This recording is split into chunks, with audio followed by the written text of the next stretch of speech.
Okay, this is the bold prediction list. We are number 5. I've got Al with me, and it's my list, and Al will be throwing in his comments, and I look forward to seeing what Al makes of it.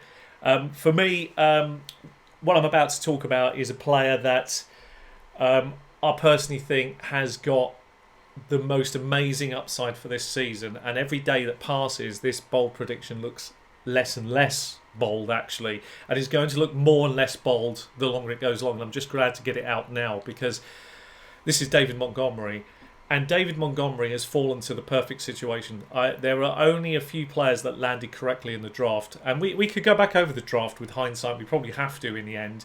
But if we look at the wide receivers and running backs, the wide receiver list in the main was pretty poor. The running back list, there are a few guys who landed in the right spots. Some others may work out, but landed in the right spots. We can argue over those. But he's one that did. And I don't think anybody's really going to argue over the landing spot. The defence is arguably the best in the league right now. You couple together that with a team that has potentially got pieces that work all over the field. It was only lacking a true running back game. It had Tarek Cohen, but it made him very one-dimensional. What Nagy wanted, he's got, which is a guy that can catch the ball as well.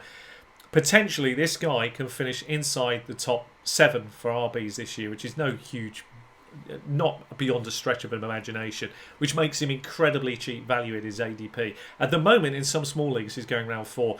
Snap that hand off if you get that guy. Right, snap it off, because this guy can easily get you top 5 numbers. The reason is he's capable of 12 to 1,300 yards on the ground, 3 to 400 yards catching, and anywhere upwards of 10 to 12 touchdowns. Just add it together, work it out. This is round 1 caliber player. You're getting him at a cheap value. It doesn't matter if you get him in the 2nd round, the 3rd round, or the 4th round. Any round outside the 1st, grab him. Was prepared to take him in the 2nd. Many will say it's a reach. I don't care. It's a bold prediction. It's one I feel the safest on. I don't see anything wrong with it. There's going to be a lot of short fields. This guy's a beast. Wait till he gets to pre-season. Just start watching the tape on this guy. Watch how he bowls people over. They will not want to play him. He's a horrible player to play in the 4th quarter. He will wear you down. He can carry you on his back. He loves contact. He'll bowl you over. And the funniest thing I saw was he can't break the big run. He doesn't have to. He will run over you.